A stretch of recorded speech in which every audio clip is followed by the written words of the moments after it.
we were so honored and blessed to be part of that 2002 draft class, which obviously now the Moneyball draft, which was awesome to be part of all that. Listen, man, we had people following us around, like writing about us. Like, it felt good. It was cool to kind of be maybe like an outlier at that time because, you know, I mean, it wasn't, you know, as big of a part of a game as Billy was making it. But at the end of the day, look at what happened in that 2002 run the big league squad had. I mean, they rattled off 20 in a row. I mean, you had some of it was like the land of misfit toys at the time, if you look at that roster.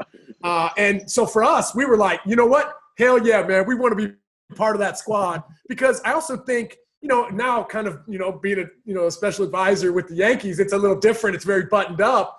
But I liked one of the one things about being in Oakland A in the minor leagues is they weren't on top of you. They weren't telling you what to do. They weren't telling you how to wear your jersey. They weren't, you know, on you about the length of your hair. Listen, we were all trying to be like Jason Giambi at the time. I mean, he had the long hair, bro. He had the biceps, like the whole nine. And that was the guy that we all wanted to be. So throughout that minor league run, I mean, we weren't really signing many baseball cards. We were signing books. You know, we were kind of sign on the inside of books, which was crazy because I can't remember the last book I've read cover to cover, you know? So I think just in general, I was so blessed to be part of that because it was awesome. It was something different.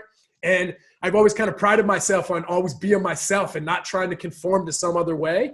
So to be able to be part of that book and to let them know that you don't necessarily have to be a certain way to be, you can look at it in other lights. And Billy Beane really kind of opened that up to a lot of people. I mean, if you look at that draft class, we had 7 first-round draft picks. And I think, you know, 4 of them made it to the show for a hot minute, which I think is impressive.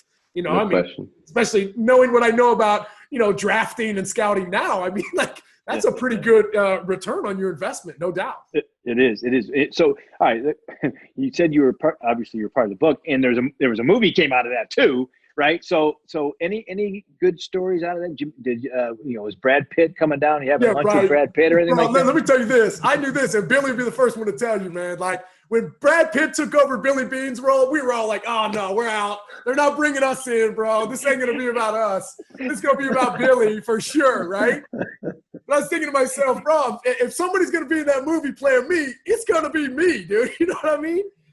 So that was funny. And it's actually funny because I think in that movie, my wife now, she was actually I think she was asked to play, I think it was Scott Hatterberg's wife in the movie. So, I mean, we almost had a little bit of Swisher in there somewhere, you know? That's crazy, though. Yeah, that's crazy.